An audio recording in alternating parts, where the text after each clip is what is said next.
As a teenager, there are several legal limitations that prevent you from easily making money online, whether it's because you don't have a tax ID or you're not of legal age to get an online job.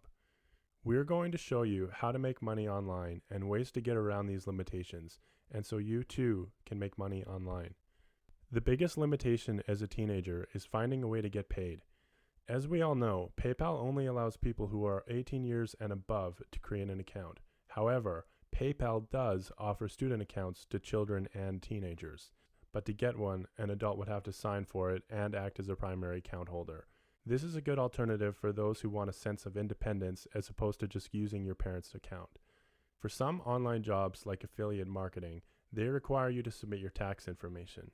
Instances like these have no real workaround, so you may have to avoid those jobs. The method I'm going to show you won't require tax info or any of that. All you need is a working PayPal account to receive payment.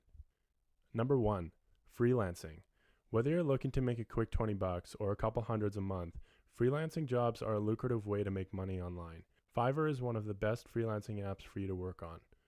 For those who don't know, Fiverr is a marketplace that connects the freelancers, the sellers, with customers looking for specific services, the buyers. These services may range from video editing to marketing services. All you have to do is learn a skill, set up a complete profile, and market yourself to potential buyers. The average freelancer makes between $500 to $1,000 monthly, so this is a good start for a teen. Number 2, get paid to have conversations in English on Cambly. Cambly is a digital networking platform that allows students from all over the world to connect with English-speaking tutors. If you're a native English speaker or highly fluent in the English language, you can get paid up to $10 an hour on Cambly just to have conversations in English. And the best part is, you don't need to be an English tutor or have a degree to get started. Cambly allows one-on-one video chatting and 24/7 on-demand sessions for both tutors and students.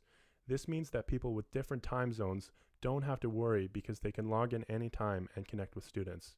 Coming in at number 3, we have getting paid to leave reviews. TryMyUI.com is a remote usability testing platform that offers affordable cross-platform services for testing and improving the user experience. Testers provide you with instructions. For example, navigate my website and add a handbag to your cart. They'll then ask you a list of specific questions after you complete the task. You can get paid approximately $10 per session, and a session lasts 20 minutes. And no, you don't need a degree or any special qualifications to get started. This platform is open to anyone that wants to get paid. Number 4, get paid to write transcripts. Transcription is the process of listening to speech and converting it into a written text. GoTranscribe pays you over $1,000 per month to transcribe audio recordings on their site. This is a pretty straightforward site and a great way to make some extra money. I also recommend Rev, as this is another transcription site you could try. Rev also has a captioning service where you can make up to $1,500 monthly. That's it for today's video. Good luck, and I hope you benefit from at least one of these methods. Always remember, you're one subscribe button away from financial freedom.